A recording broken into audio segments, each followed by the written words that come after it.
লেবাননের মধ্যাঞ্চলে ইসরায়েলি বিমান হামলায় হামাসের শীর্ষ নেতা ফাতাহ শেরিফ আবু আল আমিন নিহত হয়েছেন। সোমবার সকালের হামলায় লেবাননের দক্ষিণে টায়ার শহরের প্যালেস্টিনিয়ান শরণার্থী শিবিরের এক অ্যাপার্টমেন্ট ভবনে হামলা চালায় ইসরায়েল। এই হামলায় স্ত্রী ও সন্তান সহ নিহত হন ওই নেতা। লেবাননে ইসরায়েলের অব্যাহত হামলায় এক সপ্তাহে 1000-এর বেশি মানুষ নিহত হয়েছে বলে জানিয়েছে দেশটির স্বাস্থ্য মন্ত্রণালয়। সোমবার দিনের প্রথম হামলা হয় বৈরুতের মধ্যাঞ্চলের একটি অ্যাপার্টমেন্ট ভবনে। ভোরে সেখানে বিমান হামলা চালায় আইডিএফ। এই হামলায় পরিবারসহ নিহত হন হামাসের নেতা ফাতাহ শেরিফ আবু আল আমিন।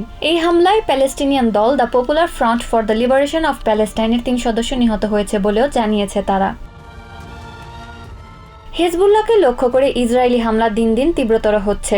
বিগত সপ্তাহে বৈরুতের দক্ষিণের শহরতলিতে বেশ কয়েকটি হামলা চালিয়েছে আইডিএফ। সেখানে হিজবুল্লাহর শক্ত অবস্থান রয়েছে বলে জানা গেছে।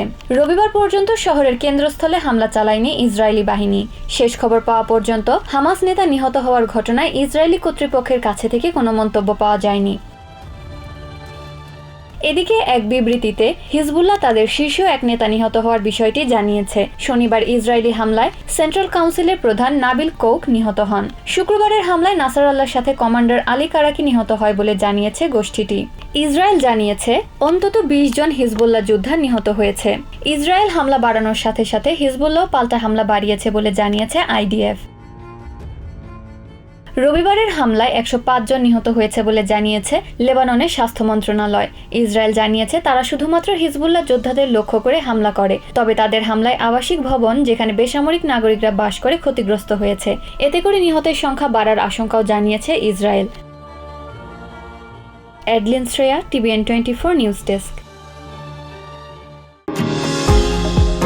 নিউ ইয়র্ক থেকে সম্প্রচারিত TVN 24 টেলিভিশন বিশ্বজুড়ে বাঙালির কণ্ঠস্বর।